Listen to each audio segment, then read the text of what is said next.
Oh, we have some crazy audio going on here.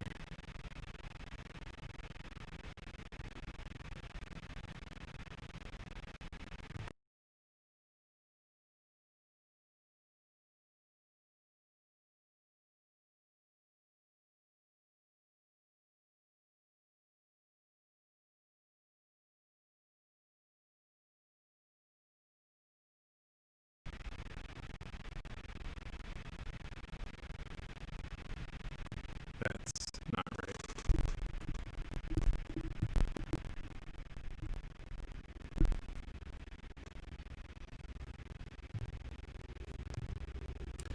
Alright, let's figure this out.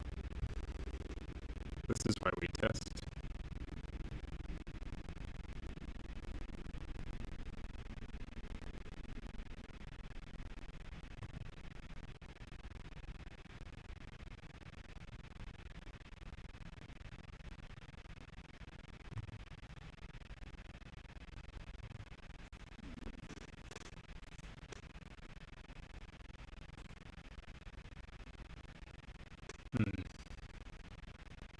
I don't know why the audio is so messed up.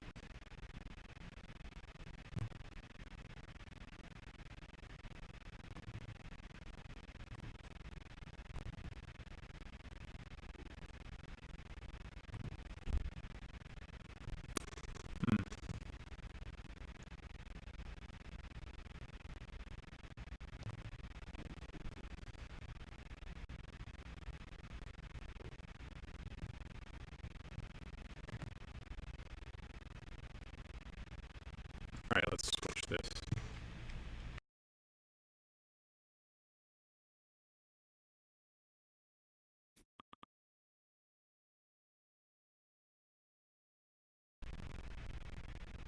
Okay, maybe that's a little better. Nope, same thing.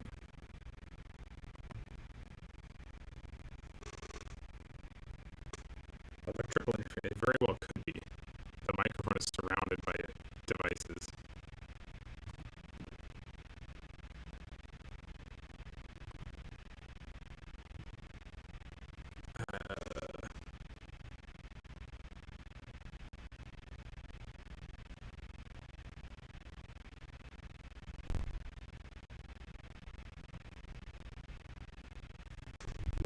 Just move it here. Nope, that does nothing.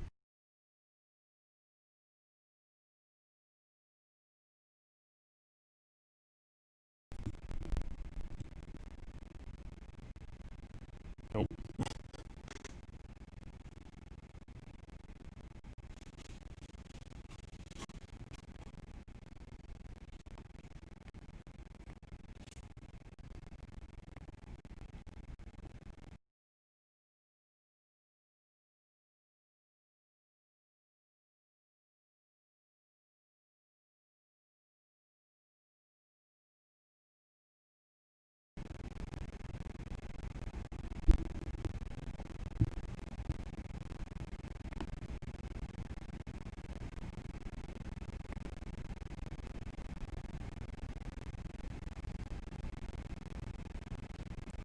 Very strange.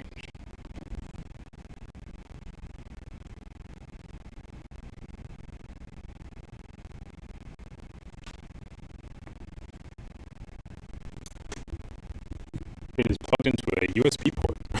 It's a USB microphone.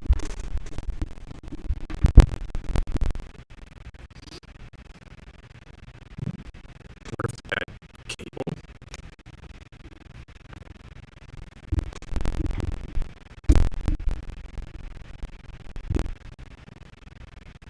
It's pretty bad though. I definitely don't want to put you guys through this if that's how the audio is.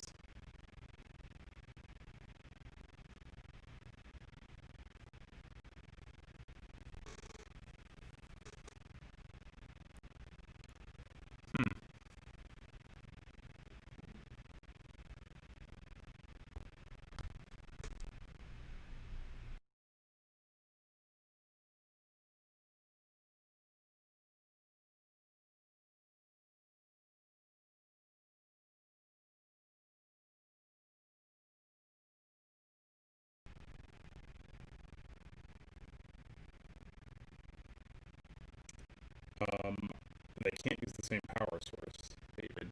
Thanks for that tip, though. Both the cameras are on a completely separate power supply. Actually, technically, this main one is powered via battery. Oh, but that one just died too. I think it's an OBS issue. I need to restart OBS here.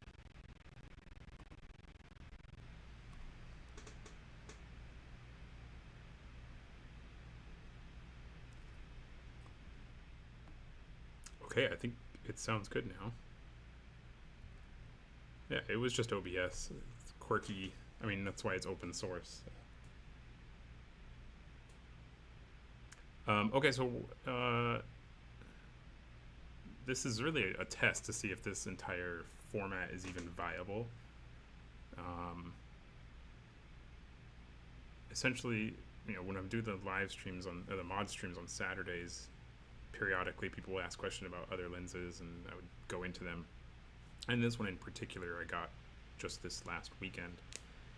So I started looking at it on the mod stream. I thought it really should be a separate stream. So I figure I'll start doing this and see if you guys can even gather anything from these videos. Or if the compression's too much or it's not useful at all. We'll see. We'll see if it works.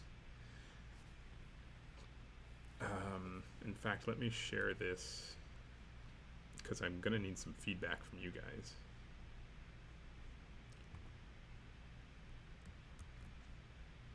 Maybe in the Vazen group. No, they're not gonna like what I have to say.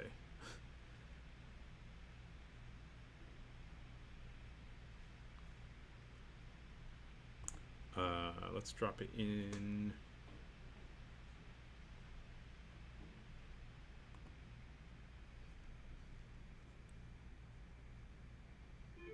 You could also hear the fan spooling up on my notebook here. It's getting pretty hot.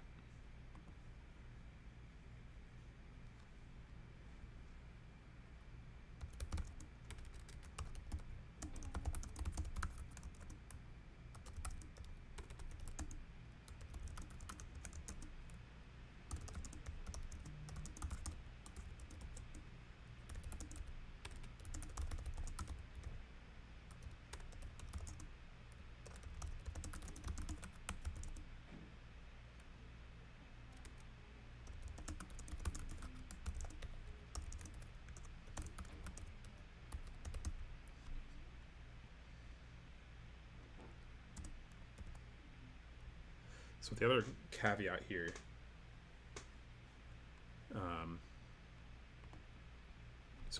this is a full frame anamorphic.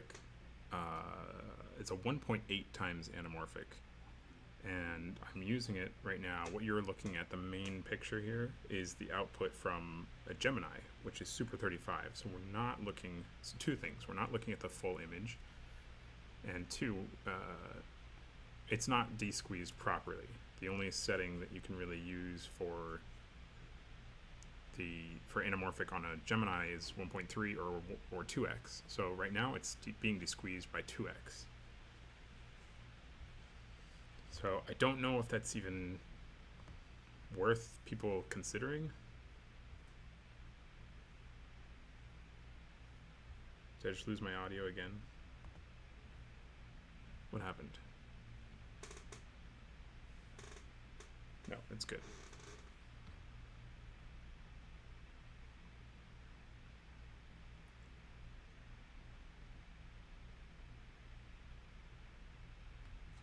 No. Did I lose my feed?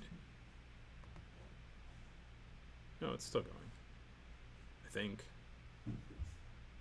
Somebody... Okay, you can still hear me. Thank you, David. I don't know why it's not working on my monitor here.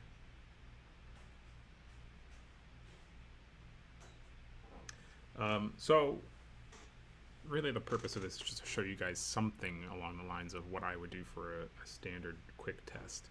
I'm not going to go into the projection room, at least not in this sort of feeler video, but I'm going to show you kind of the different things that I see when I'm looking at a new lens like this.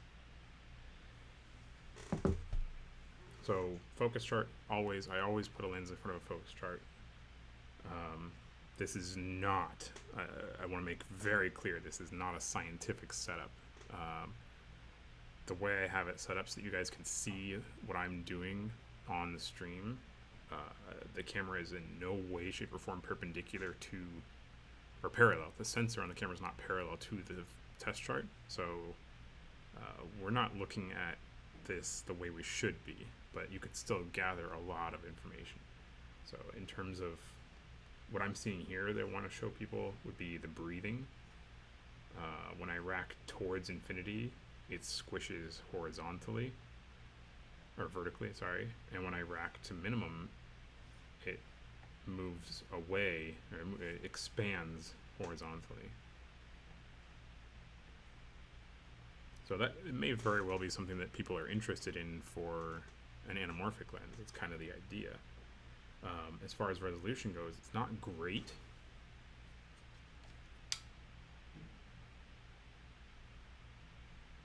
See if I can get one that's relatively, yeah, it's a little more. This is also an older test chart. I don't know if I punch in, does that translate on the feed?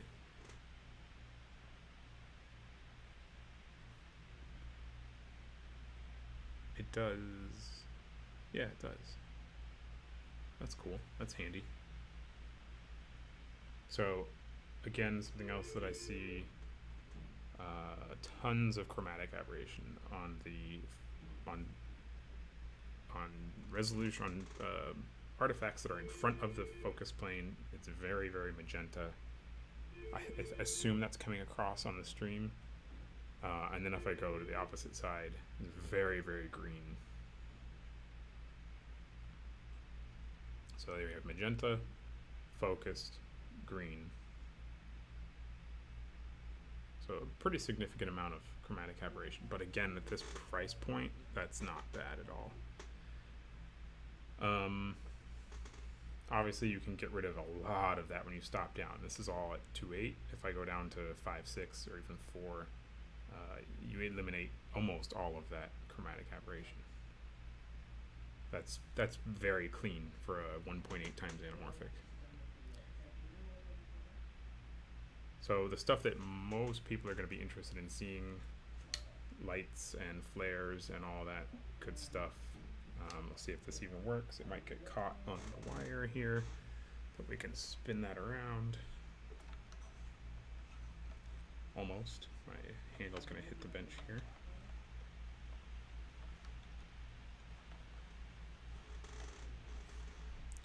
Nope, still hitting the bench. I should probably just take that handle off. So there you go. So we have some nice lights. Again, I'll open up all the way so you can get an idea of the flare. Quite a lot of streaking.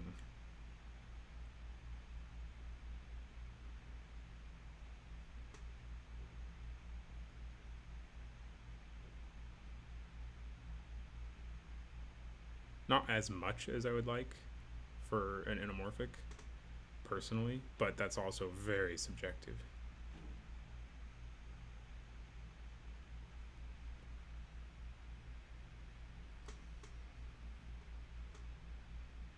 Still relatively controlled unless you have a pinpoint source. See, that's pretty, I mean, you do have a sort of a purple blob all the way around it, but it's very well controlled.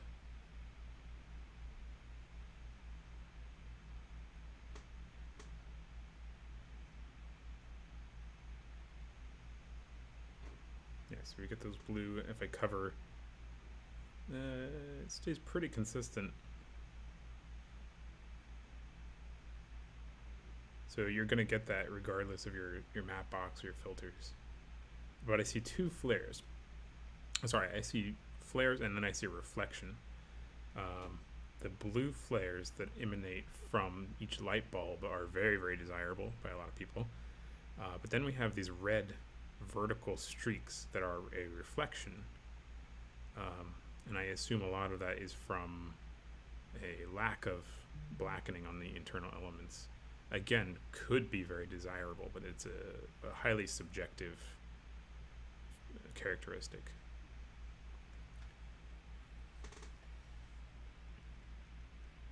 Gets plenty of washed out when you hit it with a direct source.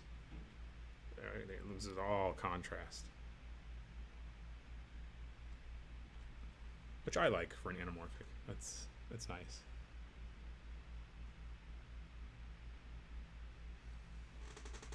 What is the price point? I don't remember the price point. Technically, I don't sell these lenses yet. I'm still trying to decide if Duclos Lenses wants to sell them. I think, you know, they're all over Facebook, and Vazen has a really big presence online, so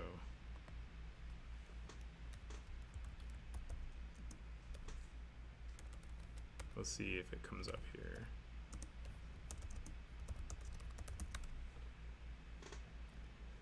vzlens.com. Yeah, so most people just buy them direct from Vazen. It's $8,000. So it's not cheap by any means, but for a full frame anamorphic, it's definitely more affordable than some of the other options out there. Yeah, 8K. So I mean, if you paired it with a Red Monster, 8K for 8K. So quite a bit of CA still. Just want to repoint that out. But again, that's a focus chart. If we go back to our scene, you're not going to see that chromatic aberration unless you're in the right conditions.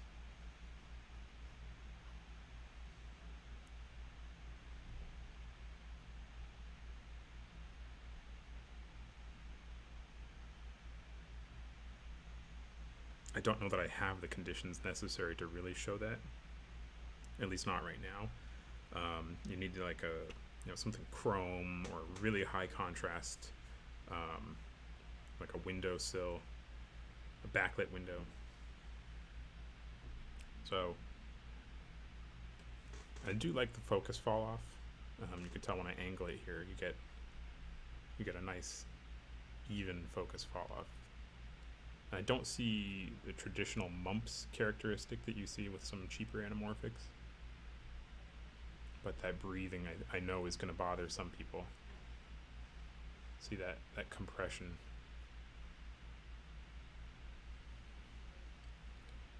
So, image quality aside, which is, in my opinion, with this lens, very subjective. Some people are going to love it, some people aren't going to love it. Looking at the build quality of it is a whole nother factor. So we went over this on Saturday a little bit. I don't know that you're going to be able to hear things as well as I did on Saturday, because in the mod stream it's all very, very quiet. But no, you can hear it. That's your focus movement. And it's inconsistent, and it's definitely pushing and pulling air. The iris feels okay. It's kind of raspy, but it's consistent, which is nice. The other thing that I wasn't a huge fan of, and I haven't looked into this too much, but it's not going to show up on here because we don't have a light going straight down there, but the entire front anamorphic group is just sort of a piston and a bore riding back and forth when you rack focus. And that cannot last long. I don't anticipate these lasting a lifetime like a normal, like a Cook or a Hawk anamorphic.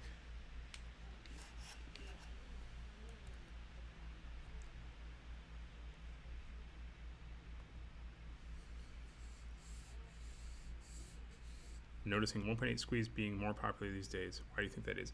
I think that's because 2 times is sort of the standard for an anamorphic squeeze on a 4:3 aspect ratio, but now that most cinema cameras, I shouldn't say most, now that many cinema cameras are shooting 16:9 native, you need less of a squeeze to achieve that 240.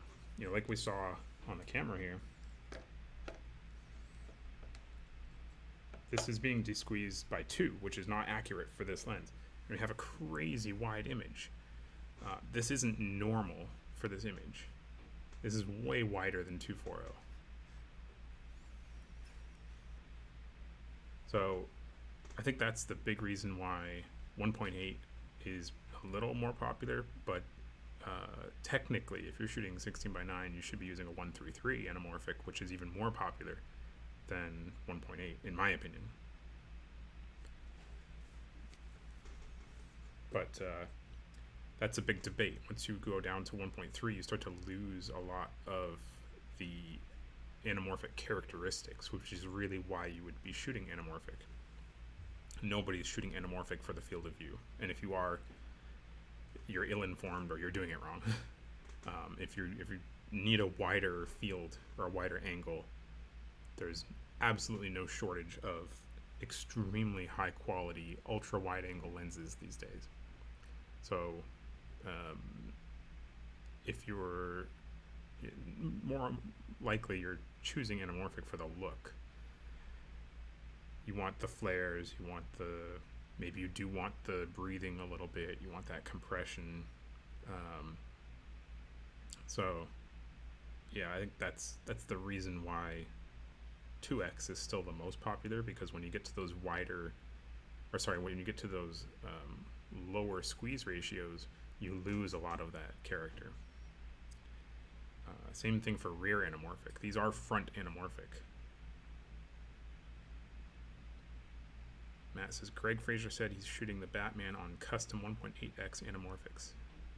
So that makes sense, because if he went any less than 1.8, so if he was doing like a 1.3 or maybe a 1.5, he wouldn't have the look that I'm sure he's going for. There's no way that Greg Fraser is using anamorphic for a wider angle of view. He's using it for the look. He wants that nitty-gritty nostalgia, that realism that an anamorphic lens brings. So 1.8 is kind of that sweet spot where you're not squeezing your image so much that you're hurting your image quality or making it really difficult to make a good lens, but at the same time you're preserving that character that you're introducing because of your cylinder elements.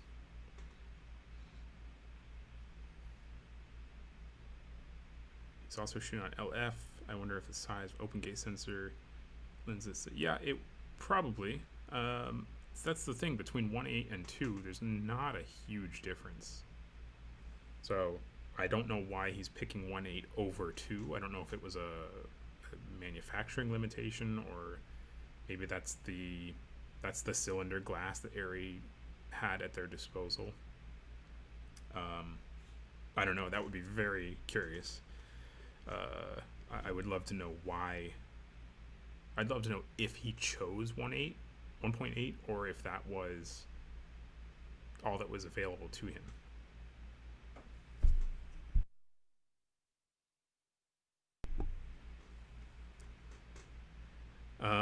What else do you guys want to see, if anything, on this lens? It does come with an interchangeable EF mount. This is in PL right now. The mounts are made from steel, which is nice. The machining's a little odd on them, but it's not bad by any means. What else about it? The whole body's aluminum. The internals all appear to be aluminum, maybe a little bit of brass. The lens is not light, it is heavy. It is light compared to something like an Arri scope or a Cooke anamorphic, but still heavy compared to other full frame primes. I mean, if you compared this to like SLR's full frame stuff, or like Sigma Cine primes, it's significantly chunkier. It's about the same size though, so that's nice. I don't know, again, you can't really see it on here. I don't have my lighting set up correctly, but these pieces here look like carbon fiber. I don't know, I don't think they actually are. They could be, and they just have a like a plastic layer on top. But either way, nice circular aperture. Again, that's not really going to show up. Yeah, it will a little bit. There you go. all the way through, stays pretty circular.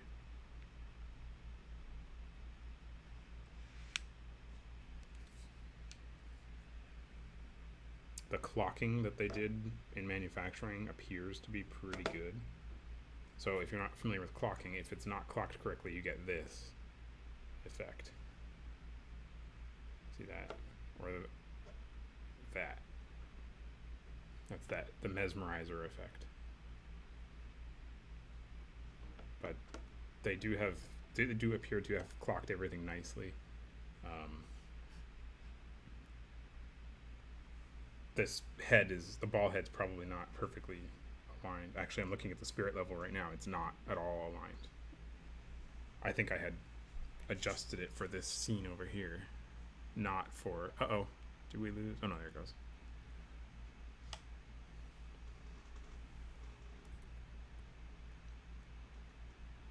I guess I need more light traps in here. I mean, that's what everyone wants to see, right? These flares.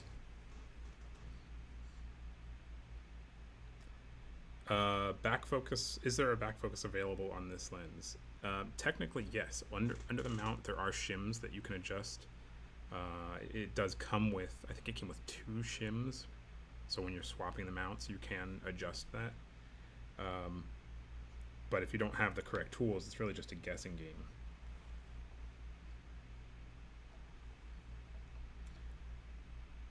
Can you point at the lights again, bring the lens to minimum focus? Yes, that's a good test.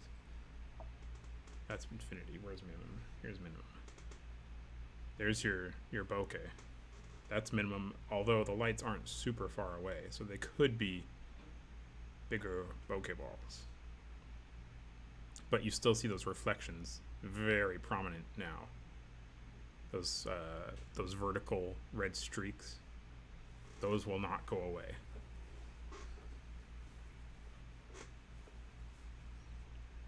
So pretty nice bokeh. It is oval because it is a true front anamorphic.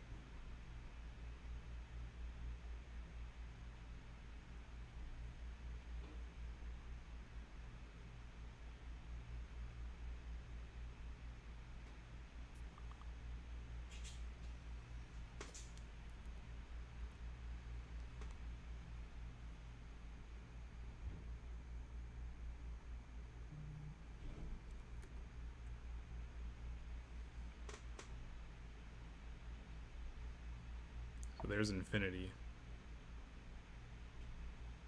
And there's minimum.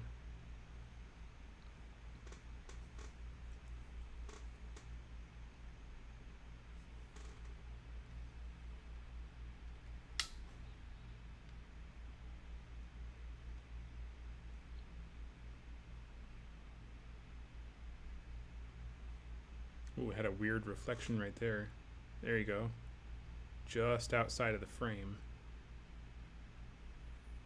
If you look on the left side of the main picture, and the bottom too. So there's a hot spot where the lights reflect internally just before they come into frame.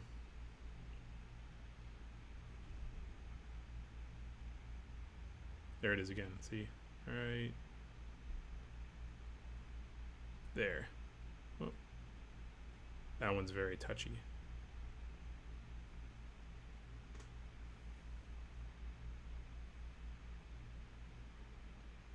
So you could easily prevent stuff like that with some basic flagging, but still,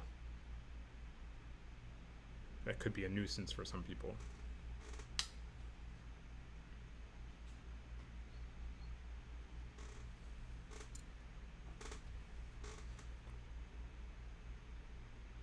How about distortion? I don't want to stand in front of it. Where do you think the Vazen lands as far as a place in the market? Seems to be more affordable than Atlas Orion full frame. If I had the ability to pick, I would definitely choose an Atlas over these. Atlas seem to be built much better. They're going to have a lot more support. Vazen are still very, very new. Not that Atlas is any more experienced. They're still also a very new company. But the fact that Vazen is an international manufacturer. There's not a whole lot of support here in the US, so if you do have a problem, you're more than likely going to end up having to ship it back to China. Whereas with someone like Atlas, they're right here in Burbank. You're going to get all the support you need. So as far as an investment, these are not an investment. They will not hold their value. They're not going to be special. These are a tool. If you really want that anamorphic look and you have $8,000 to burn, they're a cool option. But again, this is one lens. This is the only lens, the only anamorphic lens that they offer. So it's kind of a novelty at this point. If you're a professional and you're looking for a set of anamorphic primes, it's hard to argue the Atlas primes. You're going to get, like I said, that support for the product. You have a full set of primes. Granted, they're not going to be full frame, but how many people are shooting full frame anamorphic anyway? Hey, Owlbot, how are you? I just watched your, oh my gosh, I forgot what it's called. The sprocket thing. Anyways, super cool video. You said the red streaks are there because of elements not being blackened. Yeah, exactly. So that's my suspicion. There are a lot of elements when you look down the barrel that are not optically flat black. They're very reflective. Maybe they didn't use the correct refractive index for their paint. Maybe they didn't paint them at all. I don't know. But I suspect a lot of that is coming from those surfaces.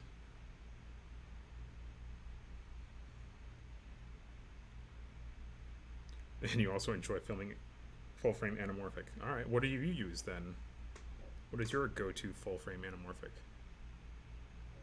Is the hotspot evidence of an error in the glass? No, the hotspot is a reflection for sure. You can't really see it here anymore. If the hotspot you're referring to is, oh, there was one at the bottom right there. That's a reflection. It's not. It's not a flaw in the glass itself. So if we go, there they are on the left side.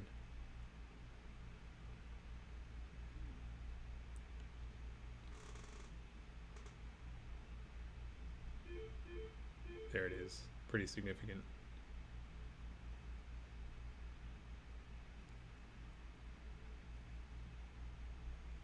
And I'm sure it'll do the same thing on the other side. Yep, right there. And then we'll do it again right about there. There it is. So that's more than likely a reflection, especially because it's so symmetrical. It does it no matter where the light source is. Top, bottom, left, right.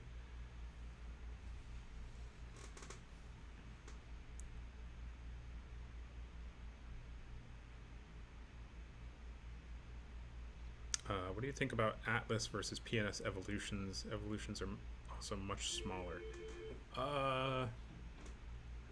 That's a tough one. Atlas is probably going to be more reliable still.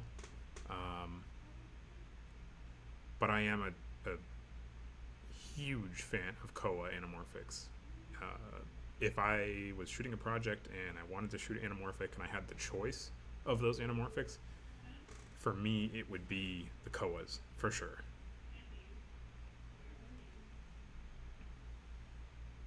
That said, I can't say much to the longevity of the PS Technic rehousing. I've never used those for shooting content. I've only seen them in and out for service and little bits here and there. Oh, we're live.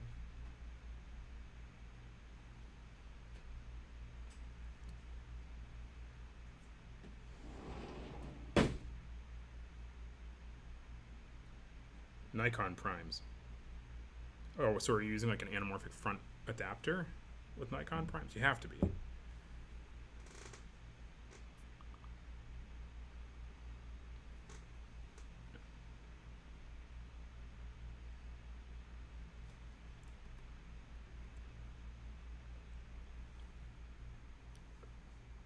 C500 Mark II. That's right, yeah, you do have the Mark II. lettuce. Ah, okay. That makes sense.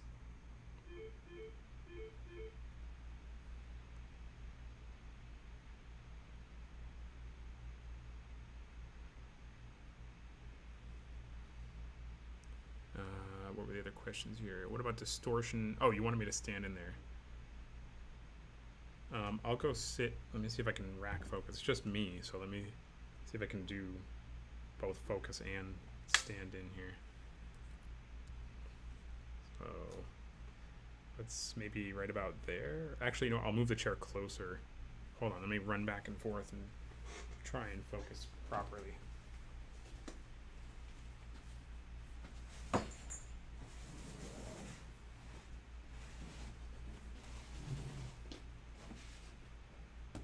Actually, here, I can use that as a focus point, because that's approximately where I'll be. So right about there.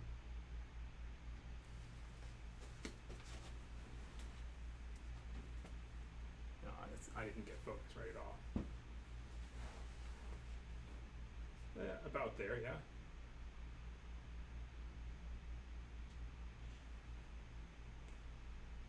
Distortion-wise, though, pretty good. Like I said, there's not really any bumps. It gets a little bit wider right in the center. So maybe it's squishing a little more right about here.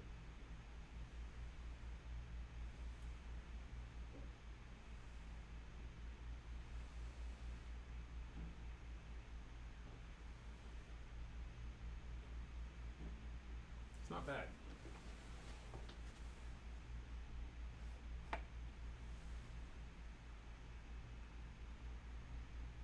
See, again though, those reflections right here, that's really distracting for me. See, they're just gonna go right over whatever you're shooting. There's one there, one there, one here. Sorry, this is hard backwards. That's really distracting. Oh, there's a really bad one right here.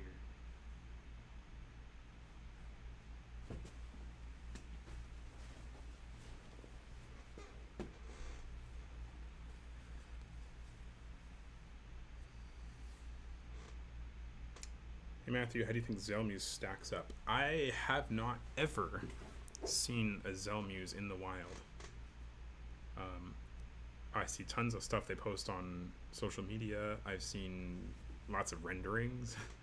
I have not seen one in person, so I could not make that comparison. Yeah, I did widen the face a little bit. Not that my face is slim, but yeah, so those streaks are kind of killer. I mean, that could ruin a shot, but again, you can get rid of those with flagging, with clever flagging. See, there's the top one goes away. But yeah, you'd have to have a very talented gaffer to get rid of all those flares.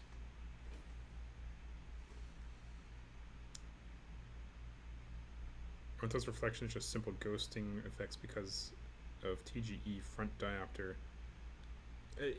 I don't know. Without tearing it apart, there's no way for me to isolate those flares. They do change with focus though, so probably.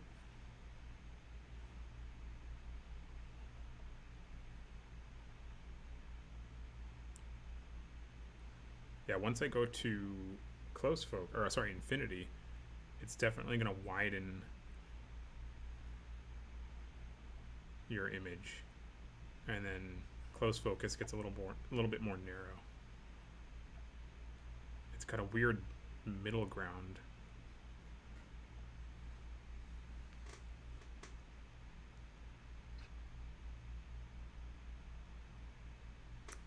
Have you tested PS rehouse of the Koas? Yes, I have tested those many times. I do like the glass.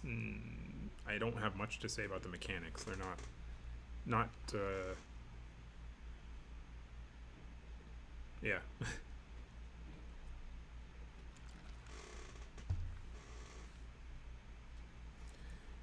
red streaks making it kind of risky to use. Yeah. I mean, if your specular highlights, like the bulbs I have here in the back, are behind your subject, you're definitely going to have to be careful of those red streaks like that. So don't shoot a Christmas tree commercial.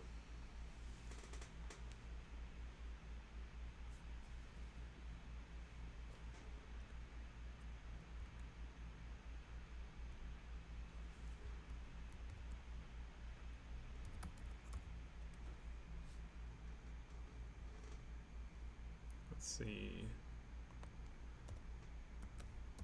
So it sounds like you guys are you're gaining something from all this.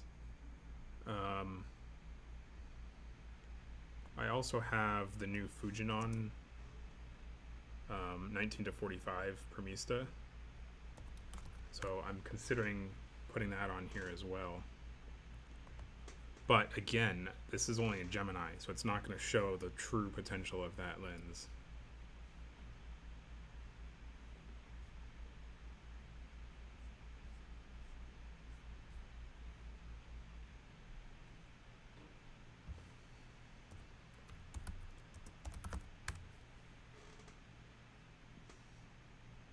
Yeah, normally I would ask for a model. But you're welcome, Maximiliano.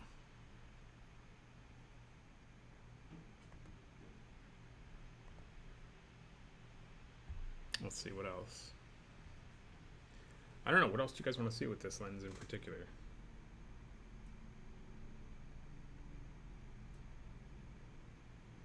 Oh, I don't know that I can switch it right now because I need to build up the camera.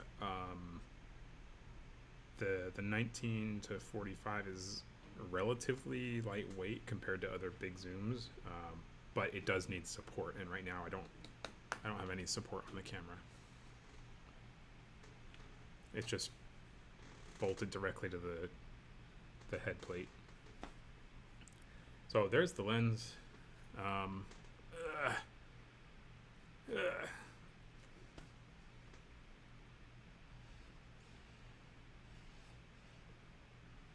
It's a very uninteresting view.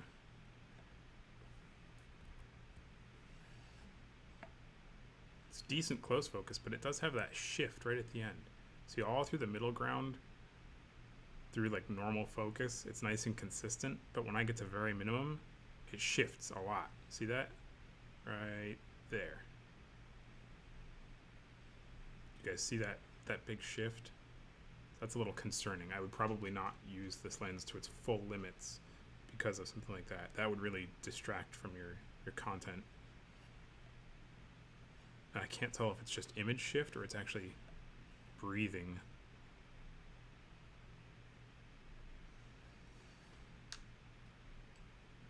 So, there you go.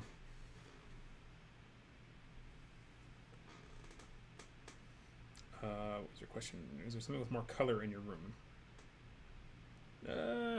Not really. At least not at the moment.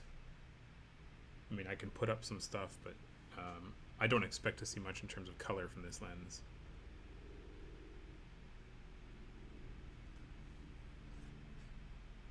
You're gonna see, again though, like that scene right there will tell you right away. If you look at, let's see if I can point here. No, I can't. You can't even see my finger. But right here, it's very, your chromatic aberration is significant. So you have very green right here and very magenta right here because our focus point is right in between.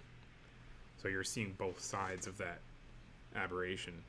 So color is going to shift a lot depending on where your focus point is relative to your subject.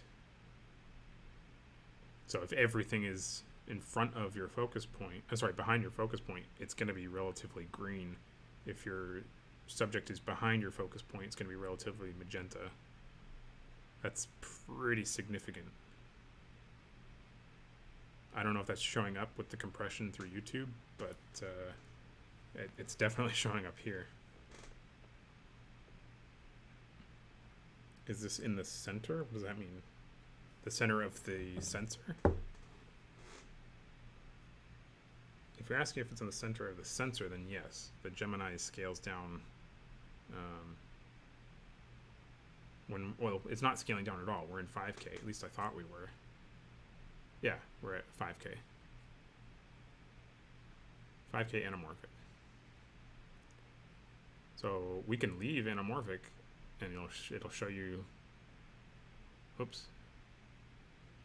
Where am I going? Settings, project, format, 5K. Turn it off.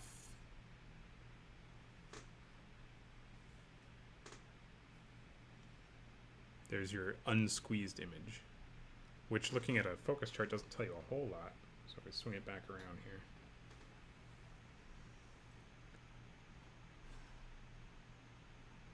It's very, I mean, I know what the room looks like, so it looks funny to me, but yeah.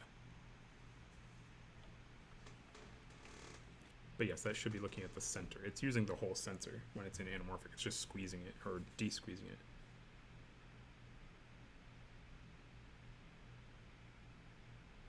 Is the image shift with the close focus also in the center? Yeah, the whole thing shifted when I did that. And let me go back to...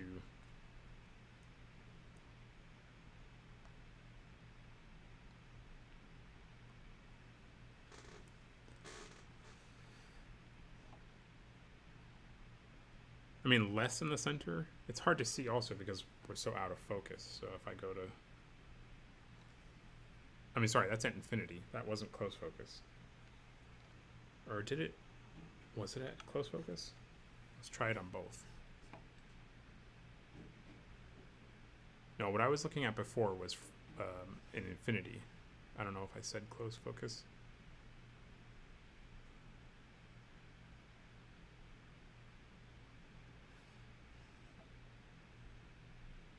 Oh no, sorry, that is close focus. So let's try this then. Let's put something, leaving a giant streak of Starbucks here now.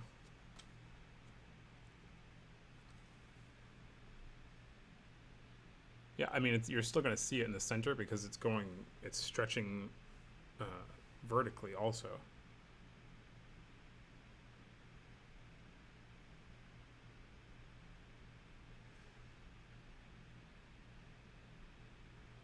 I think it's just what I think it is. I think it's the focus cam moves it a lot quicker at the very end. Because if I slow down at that very last bit, you don't notice it at all. I think what you're seeing is the focus breathing shifting more because it's sort of rushing the cam at that part of the focus.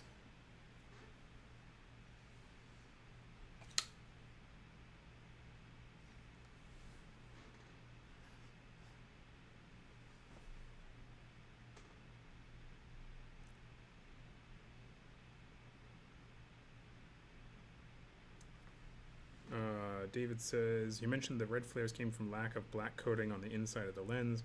Is inner coating a service you do to remove additional flaring? I wouldn't call it a service that we offer, but we do perform that frequently when we're servicing a lens. We'll re-blacken the edges, especially if there's something causing a flare. But we certainly don't advertise it as a service. That said, it's very difficult. There is a lot of math that goes into that edge, the edge paint. There is a refractive index of the element surface, the circumference, the part that has been ground, and the paint that we use should match or be as close as possible to that refractive index, at least to achieve the correct result. So we can tinker with it and we can try. We do that when we have support from the manufacturer because they know what that spec is. But if we don't know those specs, it's just a guessing game for us. So I don't know what else it could be.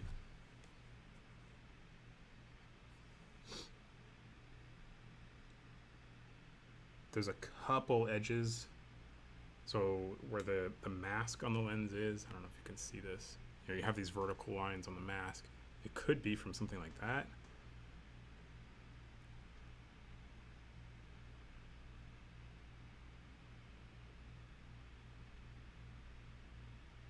I don't see anything else that could be causing that specifically.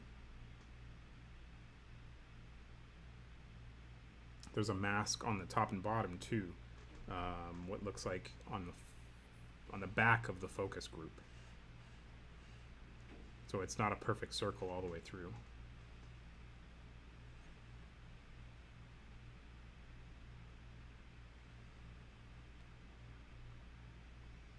So you guys can kind of see it there. I don't know if you can see that whole surface where the lens is moving. It's just grease being pushed back and forth.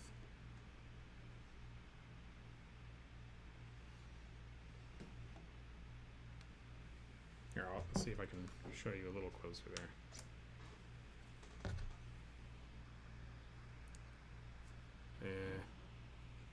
Hold on. There we go. Now you'll be able to see it. That whole surface is just a piston and a bore. It's not a bad thing, it's just there's far more sophisticated designs that would perform a lot better than that.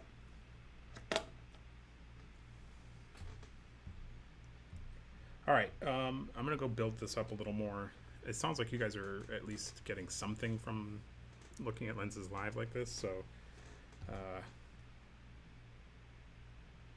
let's see.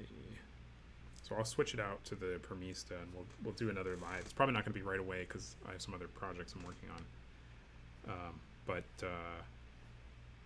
just subscribe and hit that bell so that when I do the Fujinon one, you'll get a ping.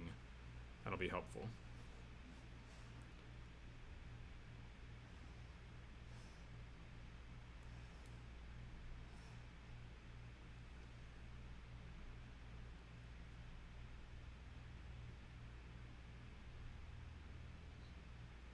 All right, check back in about, I don't know, maybe an hour or so. So thank you guys.